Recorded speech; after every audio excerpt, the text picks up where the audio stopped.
Hello, good morning student. पीछे हमने video के इस पार्ट में देखा कि जो आपका पंचायती राज व्यवस्था है, पंचायती राज जो सिस्टम है, किस तरीके से वो कार्य करता है और जो हरदास गांव था उसके अंदर किस तरह पानी की समस्या को दिखाया गया है और किस तरह से उसके वहाँ पर सोल्यूशन दिए गए हैं या उनके बारे में बताया गया है। और फिर आपका जो बीपीएल परिवार थे, बिलो पॉवर्टी लाइन थे, उनके बारे में बताया गया है। फिर बात आती है ग्राम पंचायत है। ये ग्राम पंचायत क्या आपकी ग्राम पंचायत की नियमित रूप से बैठक होती हैं और उसका मुख्य कार्य क्या है, अपने क्षेत्र के अंदर विकास कार्यक्रमों को आगे बढ़ाना है। और इस कार्य के लिए आपकी ग्राम सभा भी सरपंच को या ग्राम पंचायत को स्वीकृति देती हैं और तभी पंचायत क्या अपना काम कर पाती है। उसके बाद हमें बताया भी गया है, इसके अंदर ये दिखा गया आपको, कुछ राज्यों में जो ग्राम सभाएं हैं काम करवाने के लिए वो क्या करती हैं, कुछ समितियां बना देती हैं और वो समिति ही मिलकर क्या करती हैं, उस विकास कार्यक्रम को आगे बढ़ाती हैं। या मान लो गांव के अंदर कोई सामुदायिक केंद्र या कम्युनिटी सेंटर बनाना है जिसमें सब लोग उसका उपयोग कर सकें, तो इसके लिए आपके ग्राम सभा के व्यक्ति और कुछ ग्राम पंचायत के व्यक्ति मिलकर दोनों इस क्षेत्र के अंदर कार्य करते हैं और उसके बारे में बताते हैं। जैसे हमें डायग्राम के अंदर आपका दिखाया गया है, जो आपका निर्मल ग्राम पुरस्कार है, जैसे 2005 के अंदर महाराष्ट्र में ये 2 पंचों को दिया गया था। ये क्या है, कोई भी पंचायत है अपने क्षेत्र के अंदर जब शिक्षा के बढ़ावा या साइंस तकनीकों को बढ़ावा देती है, अपने क्षेत्र के अंदर ज़्यादा विकास के कार्य करती है, तो उन्हें निर्मल ग्राम पुरस्कार से सम्मानित किया जाता है। और ये जो अवार्ड है वो राष्ट्रपति के द्वारा इनको प्रदान किया जाता है। उसके बाद क्या कहता है, देखो जो आपकी ग्राम पंचायत है वो क्या क्या कार्य करती है अपने क्षेत्र के अंदर।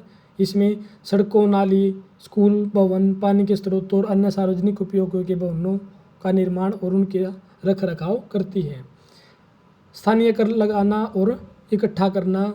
उसके बाद आपका executing government scheme related to generating employment in the village. इसके अंदर आपका क्या बताया गया है, गांव के लोगों को रोजगार देने संबंधी सरकारी योजनाएं लागू करना। जो ये ग्राम पंचायत कार्य करती, इसके लिए पैसा कहाँ से आता है उसके बारे में, collection of taxes on houses, market places etcetera, यानी घरों एवं बाजारों पर लगाए जाने वाले कर से मिलने वाली राशि। दूसरा है विभिन्न सरकारी विभागों द्वारा चलाई गई योजनाओं की राशि जो जनपद एवं जिला पंचायत से आती है। इस आपका जनपद समिति और जिला पंचायत क्या होती है, ये आगे आएगा इसी में।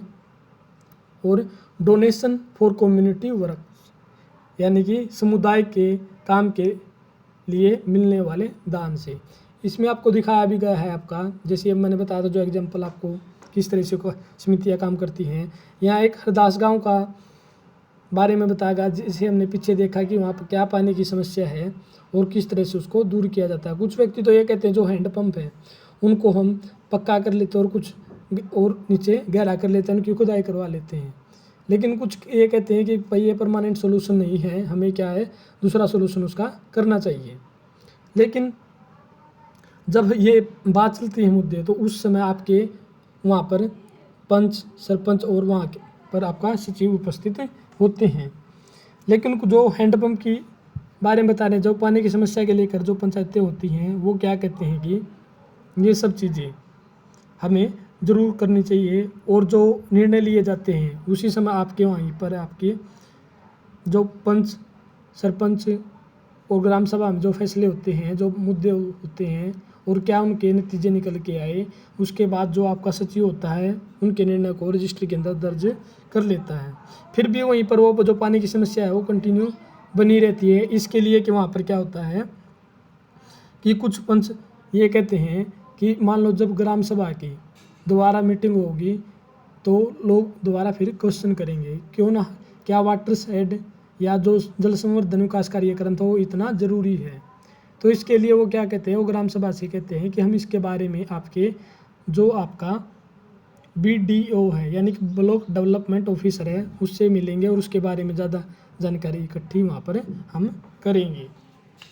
उसके बाद आपका दिखाया गया है इस लेसन के अंदर, देखो जो ये समस्याएं थी किस तरह से दिखाया गया है भी, किस तरह से पानी के लिए लोगों को दूसरे स्थानों पर जाना होता है, और फिर जल संवर्धन कार्यक्रम बनाने के बाद क्या स्थिति वहाँ पर उत्पन्न हो गई, यानी कि 2 वर्षों में ही आपकी जो बंजर जमीन थी वो क्या है, हरे भरे क्षेत्र के अंदर बदल गई। उसके बाद आपका है 3 लेवल ऑफ पंचायत, यानी कि पंचायत के जो 3 स्तर हैं, हमने रैदास गाँव की ग्राम सभा और ग्राम पंचायत के बारे में पढ़ा, उसके बारे में सब यहाँ बताया भी गया है। देखो आपका पंचायती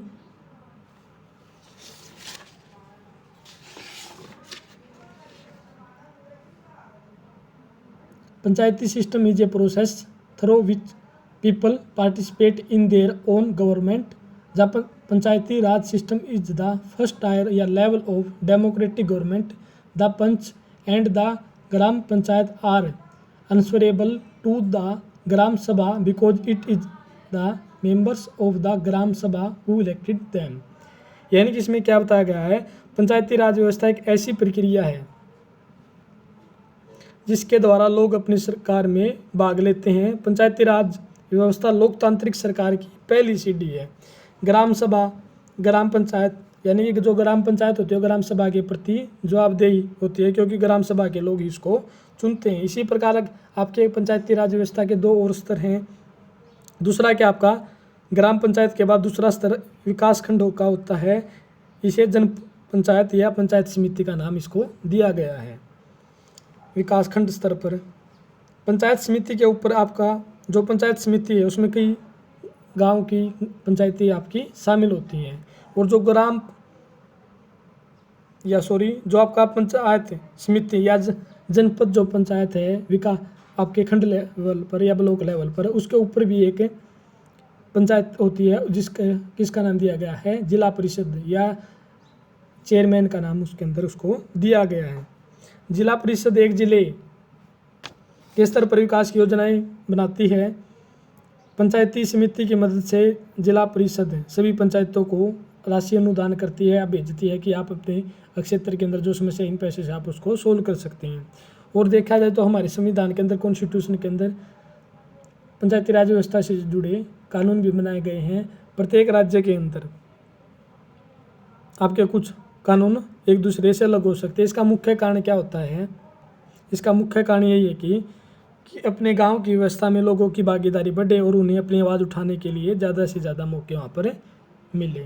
ये है आपका इस लेसन के अंदर जैसे दिखाया भी गया है। The idea is to provide more and more space for people to participate and raise your voice, यानी कि गांव की व्यवस्था में लोगों की भागीदारी बढ़े और उन्हें अपनी आवाज़ उठाने के लिए ज़्यादा से ज़्यादा मौके मिले। बस इसी के साथ आपका लेसन ये समाप्त होता है।